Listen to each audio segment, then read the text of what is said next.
Moving on here, lighting company Healthe is using technology to try to help combat the coronavirus pandemic and help people safely return to work. Many of the company's products utilize Far-UVC light, which studies have shown to be as more effective than conventional UV light at inactivating pathogens, including viruses and bacteria. Joining us now is Matt Higgins, CEO of RSE Ventures, an investor in Healthe. Matt, great to have you with us here today. You're also, of course, Vice Chairman of the Miami Dolphins, a recurring shark on Shark Tank. I do want to start, of course, with Healthe. Why did you decide to invest in this company? Well, thank you for having me. Like everyone else in the early days of the pandemic, you're feeling helpless. You want to do something about it.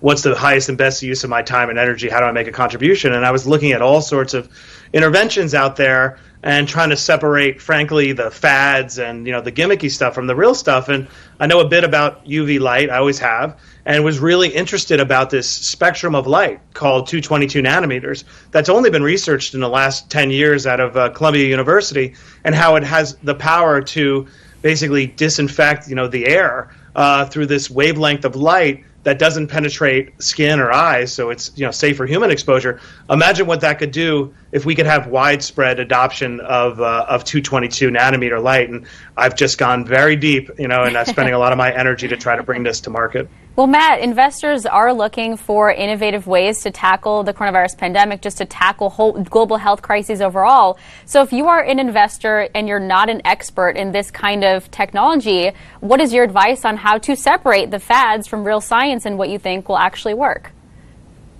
That's a great question.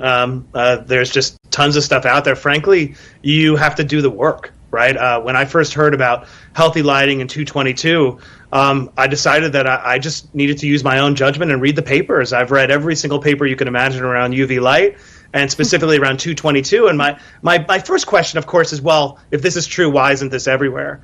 And what I found is it's just early, and there's frankly a lot of noise and a lot of distrust of science. So my caution to investors out there is do your own homework. Don't outsource your judgment to some supposed expert, because frankly there aren't experts, and use your own common sense. One of the things I did early on in Healthe is I reached out to Dr. David Brenner, one of the top physicists in the world out of Columbia, who's the one doing the research in the lab, and said, how? And he was generous enough to give me an hour of his time and explain the physics to me. And then the next question is, okay, do I want to do the work, right? Do I want to do the work to get out there? And I decided yes, because I do believe that particularly 222 UV light can help us get back on our feet and reopen these spaces that we love: restaurants, movie theaters, schools, hospitals, everywhere where there could be an indoor air problem. I believe UV light can make a huge difference. So you did your homework. I love to hear it, Matt. So while you were doing this research, what did you learn as far as this type of light's impact on COVID-19 so far? What does the data show? Okay, great question. Let's separate UV generally, right? People understand UV. You've been warned, put your sunscreen on, right? Protect harmful UV rays. That's a different type of UV. There's a kind of UVC spectrum that is used to disinfect indoor spaces in hospitals for decades. But nobody can be around when that happens, right? So that only has limited utility, because once you clean a space, everybody comes back in again, and you have pathogens and virus and whatnot. What Columbia University, through testing, is that 222, which doesn't penetrate the atmosphere, it gets absorbed, right? So it's been sitting on the sun for 4.5 billion years, but not reaching the Earth. The wavelength is so short that it can't penetrate the dead skin layer, right, or your eyes. But pathogens, including the coronavirus, are so tiny, it's measured in microns, so tiny that 222 can penetrate the outer layer, disrupt its RNA, and inactivate the virus. So you can imagine a world where there are these downlights operating all the time, again, safe for human exposure, that are continuously cleaning the air and continuously cleaning surfaces. And so, for me, at first thing is, all right, I got to validate this, right? I just got to use my common sense. But once validated, it's this needs to be everywhere. And let me put my money where my mouth is, where my brain is, where my heart is. And let me just get out there and start talking about it like we're doing right now. So, of course, people have their questions about how does it work? And we just break it down. So, Matt, there are some use cases already, this technology being deployed around the world, including at the Miami Dolphins facility, which, as we mentioned, you are vice chair. How do you think this kind of has contributed so far to safety, and are you optimistic about player safety overall in the NFL?